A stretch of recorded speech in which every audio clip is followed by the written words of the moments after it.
Okay, this is a reaction video, Lost in the Pond, and Lawrence is talking British pet culture ain't got nothing on America. Well, I think I know something about that. He's got a cat there in the picture. My brother, I mean, if you're a stray cat and you're in Ohio, Central Ohio, if you can find your way to my brother's place, don't worry, they'll take you in.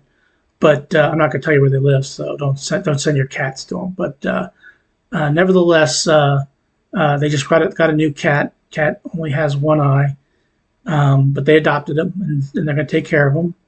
And but yay, good on it. My girlfriend has. I do not have a pet. I used to have pets. I don't have pets. I don't know that I have the time for them. But let's see what Lawrence has to say. British pet culture ain't got nothing on America. In times like this, it's time to restore the initial reasons for which the internet was created, cats. And although, ironically, this one has absolutely no idea what the internet is, you're clueless, aren't you? What's a JPEG? What's a shift key? Yeah? What's a content management system? He doesn't care. What is Instagram? Who are all these people? Yeah, you're not very smart, it's true. You've been self-isolating your whole life? Yeah, well, you've also been running off with all of the toilet roll, so you're part of the problem, aren't you? Hello, I'm Lawrence, and I'm on a quest to uncover all of the memos that Britain and America lost in the pond, and one of those memos pertains to something that's very dear to my heart, and I dare say the hearts of other people watching, just looking at these stats, and that's pets. The animals, the little fur balls that a lot of us live with, and in my wife's case, that's both a cat and me. Fur balls being an affectionate term for a cat, in this case. But having lived in America now for all of this time, something has become abundantly clear, and that is that America absolutely kicks Britain's arse when it comes to pet culture. Actually, I had experience of this firsthand when I first moved to the United States, because Tara's family had, 9 dogs, and one of those, a chocolate Labrador, marauded me as soon. Well, that's interesting. My girlfriend has a chocolate lab, Buttercup. As I walked in the door. Welcome to America, she said in her own variety of English that wasn't English. And you just get a general sense here, no matter where you live, that people just take their dogs for a walk more often. Not right now, we're on lockdown, but in normal springtime weather, that is the case. I say springtime weather, it is about to turn spring officially, and... Yeah, one of the things about owning a dog or taking it for a walk, especially in the wintertime, when it's freezing out there, you don't have no interest in taking that dog for a walk, as my girlfriend says, but that dog doesn't care. That dog just wants to go and go and go. I had this video lined up for a long time, thinking that, it would sort of mirror everybody's outdoor activities. And here we are, quarantined like the day we were born. I was born in a lab. Obviously, this is during the pandemic. But I figured since a lot of us are quarantined right now that this might actually have some deeper resonance that I wasn't even anticipating, and that you'll look at the screen and go, oh, and that's just at my face. And what I was saying a moment ago is absolutely true. The stats bear me out on this, and before you stop me and say, oh, well, it's because America has bigger houses, therefore it can have more pets per houses. Well, no, just households alone, 67% of households have at least one pet, right? Compared to the... Americans love their pets. You can see dogs everywhere, and more often than not, you show up at a house, if you don't see a dog, there's generally a cat living there. The United Kingdom, where it's 45%, so that's a big jump, and it sort of mirrors my own experience, I think, of living in the United States and living with animals. And so I thought it would be fun to drill down a little bit deeper and just look at it by animal type and see where America is kicking Britain's arse. Now, our first entry might literally be lost in the pond, and it's also an exception that proves the rule. Fish. Now, I can't recall ever. I think we did actually have a fish tank when I was growing up, very briefly. But yeah, fish is something that goldfish. You can go to a pet store and get goldfish. Yes, fish. I think in my entire life I've never actually lived with fish, and if I did, I've forgotten it, and they forgot it after 3 seconds. But apparently a lot of people in the United Kingdom do, if the statistics are anything to go by. Now, bear in mind, in the United Kingdom there are 67 million people, and that equates apparently to 27.6 million households. And I can report that there are almost twice as many fish as that. In fact, there is one fish for every 0.6 households. That sounds crazy, but when you think about it, a lot of tanks have about 27,000 fish in them. That's a lot. You'd have to spend a lot of money for that. So over-exaggerating, but, tanks don't usually just have the one fish. Otherwise, he or she would become quite bored. And then subsequently forget their boredom and then become excited again, and then bored and excited every 3 seconds. Is it true about goldfish, 3-second memories? I might be making that up. Can't remember. Either way, that's the only I've never dove into the information about that. UK entry on this list that beats the United States of America. Don't believe me? Let's do the maths. So in the United States, there are 328 million people spread across 128 million households. Once again, that number is bested by the number of pet fish that live in the United States, but not quite to the extent that we see in the UK. In fact, there is one fish for every 0.8 households. And I've just realised that sounds like one fish taking up 4/5 of a house. That's not what these averages mean. There's a lot of fish, is what I'm saying. And now, from the sea to the land, let's take a look at all of our next... Yeah, you guys can have the fish. That's all you. Nobody's going to complain about you guys taking the fish. Entries, each of which are more prominent... What are you doing up here? You get down. Each of which are more prominent in North America. Nay, the United States. I said nay on purpose there, you'll see. Yeah, there are people that own horses. I am not one of them. Like I said, I don't own pets, so obviously I don't know anybody who owns a horse. What? I can't see my stats. You're in the way. I'm going to have to wing this now, which will be appropriate when we get to birds, but not yet. All right, can I go on? We're supposed to be talking about horses. Yeah, we'll get to you at the end. It's always about him, always. Oh, look, he's got a tale to tell. Okay, I'll just go on. So horses have tails. That's a tie-in, I suppose. So horses are surprisingly common in the United States. I say surprisingly, but I think when I think of horses, I just think of Jane Austen novels and the old times, Henry the When I think of horses, I think of westerns. VIII and all of that. So Western movies, horses and Western movies, obviously. I always just think that, we are the country of the horse. Not so. Apparently the United States has a lot of them. I was kind of surprised by these numbers. I saw quite a bit of them when I was out west last year. So the United States, you have one horse, or pony, I should say, because it falls into the sort of equine family of horses. You have one of those for every 16.8 households. That sounds like a lot to me. But these are the numbers prepared by my graphics team, a team that consists of my cat. It can't be right. What is this? The Wild West? That sounds like a lot of horses. But I suppose when you think about it, that people that keep horses keep multiple horses. Yeah, I can understand that. But yeah, like I said, you don't see a lot of horses where I live. Okay, in fact, but most states have farms, and most farms have horses. Soon. And I suppose also, this was pointed out to me earlier on by the wife, not the cat, he doesn't speak, is that the United States has a lot of land, so therefore it has a lot of places for horses to roam free. I wouldn't keep one in here, because it would take up 4/5 of my house. But in Jane Austen land in the United Kingdom, horses not quite so popular. I certainly didn't grow up with a horse. I didn't know anybody that did. I did, actually. I dated somebody who did, and that it ended very quickly. So in the United Kingdom, there's one horse or pony for every 138 households. That does sound more expected to me, and I did encounter horses in my youth, I should remember. At my aunt's farm, I was almost kicked by one at one point, and that's put me off riding one ever since. And also, I said I don't know anybody who owns a horse, but I have been around people who I've been around horses on occasion, on very rare occasions. So I've been to a farm, or I think I should remember when I lived in a different place. We came home after going to the swimming pool, and there was actually a horse in a subdivision right in front of a house, and we went over there and went up to pet the horse. I'm scared of height. Didn't try and kick me though. They're tall buggers, aren't they? Something that isn't tall and doesn't always have 4 legs is our next entry. Yeah, that's another thing I'll never... look, I've come across people who've owned reptiles, but yeah, I'm not interested. No, thank you. Oh, the first time I saw a 4-legged reptile was in Orlando, but the problem was I was 8 years old and I thought it was a toy.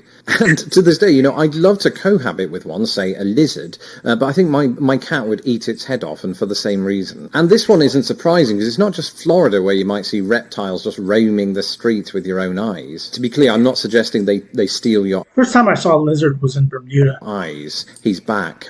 I mean, you might see an iguana. I've never seen that. Or a snake. Speaking of, can you get yours out of the way, please? And so the United States, just in the wild, seems to be more replete with reptiles, but the same is true of households by quite some distance. If you were doing the mathematics earlier on, you'll have noticed that there are about 5 times as many households in the United States as there are in the UK. But there are about 10 times as many, he's back again, he won't stop, so I'm just going to keep going. There are about 10 times as many pet reptiles. His arse is in my face. It's so off-putting. Anyway, so in American households, there's 1 reptile for every 13.6 households. That's amazing. That's actually amazing. I didn't know there's that many reptiles for the households. Yeah, so something I have no interest in. That sounds high. I just don't remember encountering any reptiles in any of the houses that I visited in the US in my time living here. Are people just hiding them? Is that what happens? Do they think I'm going to be allergic because I'm from England? In the UK, this is different. It's 1 reptile for every 30.66 households. That's quite specific. That also sounds high. And if you own a reptile, are you hiding it? That answers the question. I mean, I'm serious. I'm kind of curious myself. I don't run across a lot of people who have reptiles, who have bought reptiles or are interested in reptiles. Remember encountering reptiles when I lived in the UK. Actually, no, my next door neighbour once had terrapins. He's biting me. He's biting my hand. Terrapins must be reptiles, right? It's hard to research these things as they come to you on the fly. No, on the fly is a saying. We're not doing birds just yet. Don't worry, you'll still be interested in our next entry. I swear to God, if a cat bit me like that, I'd be so tempted to smack it across the puss. But if I did that, the only person I know who owns a cat is my brother, and if I smacked his cat across the puss, I imagine I'd get smacked myself. So don't worry, I have no intention of harming an animal. I promise, because our next entry is this. What the hell is a fluff ball? Fluff balls, I use that word on purpose to describe what are actually small animals, but small animals wouldn't fit. Hamsters, things like my sister had a hamster. In the graphic, so I just made up a term, and now I think it sounds rude. But from what I can gather, the category of small animals or fluff balls are things like gerbils or rabbits or mice, those little animals that can get sucked up by a vacuum cleaner. I've never tried that on rabbits, or any of them.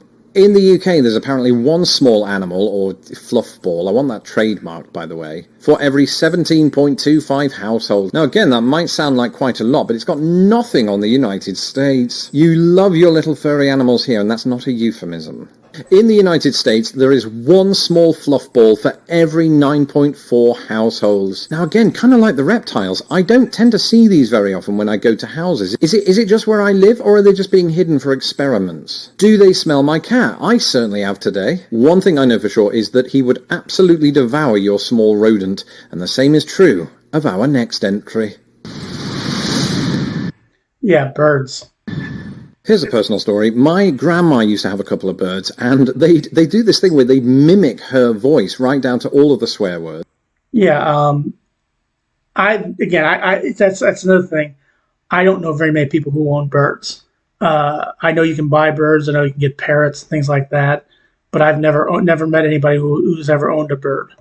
And sure enough, my grandma isn't alone. The UK has 1 bird for every 135 people. That's 1 bird for every 55.2 households. But that ain't got nothing on America, the land of the bald eagle, which nobody keeps those in cages, just so we're clear, right? We'd be kind of thrown in jail if we did something like that. Nonetheless, bird cohabitation in the United States is surprisingly widespread. There's a pet bird population here of 20.3 million birds. That's 1 bird for every 6. Again, I don't know where these households are, because they're not where I am, and they're clearly not where he is. Maybe we're in the 2 places where birds aren't kept. I don't know. 0.3 households. Bear in mind that this data could be skewed by some households having multiple birds, one of several things that birds have in common with toilet paper. Then again, PetSmart does have a lot of birds, so there's clearly a demand. You don't see many horses there. But you do see plenty of other 4-legged animals, including our final 2 entries. I absolutely... Now, until 2008, I always had a dog. The first dog I remember us having was a German Shepherd called Fiona. And when Fiona passed, we went on to, this is for all my German fans, we called our dog Beckenbauer, after Franz Beckenbauer. Then Beckenbauer passed in 94, and it was during the 1994 World Cup. We got Romario. That's for my Brazilian fans. But that was the last dog I owned, Romario. I really love dogs, and if I'm being honest, I love them more than cats. He's not around at the minute. I certainly love them more than cats. They're just amazing. Like when they're chasing their own tail. That's how I feel when I'm trying to record with a cat on the table. And the way chocolate Labradors wrestle you to the ground and lick your face off, it was adorable, because she didn't know any better. Dogs are simply the greatest thing probably ever, if I'm honest. And both the UK and America agree. In the UK, there are 9 million pet dogs. That's one dog for every 7.5 people, or one dog for every 3 households. But the United States has that beaten. And that's because every family that has at least 2 children also has 70 dogs. And so in the United States, you have one I don't know if they have that many. Dog for every 3.6 people, one dog for every 1.42 Almost everybody has. I'm one of the few people who doesn't have a dog. households. They are a huge part of the family makeup here, and they come in various sizes too. So you'll have the Labrador, but you'll also have the tiny poodle that people walk down the trendy areas of Chicago. And this happens in droves. I'm not saying it doesn't happen in the United Kingdom. You will see it, of course you will. Dog parks specifically set up in both countries for these very animals. However, I'm actually convinced my girlfriend loves her dog more than she loves me. I'm absolutely convinced of that. it's not so easy to take our final entry for a walk, as evidenced by his antics today. Yeah, that's where the saying, herd, like it's like trying to herd cats. Probably cats is probably the last one, which makes sense because a lot of people have cats too. Yes, cats, and much like dogs, there are more American household cats than there are British people. They're everywhere, and in both countries you will see them cohabiting with dogs. I use the term cohabiting loosely. They tolerate, they hide out of the way, or just attack the out of the dog. I don't know who to feel sorry for most, but I do know since moving to the United States, I've mostly lived with cats. And, I joke about how this one's a little menace, but, he is. There isn't one thing he can't get into trouble for, and that includes murder. In fact, despite all of his interference, he's been moderately well behaved for him, so I have to give him props for that. Yeah, that's the thing about cats, is cats don't really care about you. As long as you put food and water for them, they really don't care. They just go on and do whatever they want to do, and they don't even pay attention to you. And he, of course, is not alone in being a domesticated cat in this country. Again, I use the term domesticated loosely. Because in the United States of America, there is one cat for every 1.3 households. That's nearly one for every house. And what that means is that there's an estimated 94 million cats roaming. They're not roaming the streets. That's what they do in England. We have a lot of outdoor cats in England, which might explain the lower numbers. Because in the United Kingdom, we have 7.5. And it wasn't curiosity that killed the cat. It was a Ford Escort. Cats are all the rage in the United States, even more so than dogs, though you wouldn't believe it seeing the amount of dogs being walked on the street. Yeah, I did not know that. I guess I could believe it from my brother's standpoint because he's actually owned a dog before as well. But cats are, most people I know, if they own an animal, they own a dog. But that wouldn't surprise me because most people keep their cats indoors. For all I know, they have 50 of them living in there with them. Cats don't take well to being put on a leash. I've tried, believe me. He actually chewed through the leash and ran back in the house and hid in a cupboard. That's it for this episode. Thank you for joining me on this St. Patrick's Day. Would you believe it? I've got the hat on just to signify it. Let me know in the comments below all of the pets that you have. I'm sure you won't hesitate. And if you would like to keep up with me, or indeed my cat, you can follow me on Twitter at LostInThePondUS. Occasionally he does pop in with a picture or two. He doesn't... Yeah, please click like and subscribe for Lawrence, Lost in the Pond, and for myself as well. But this was interesting. Pet culture between England and the United States. British pet culture. Thanks for watching.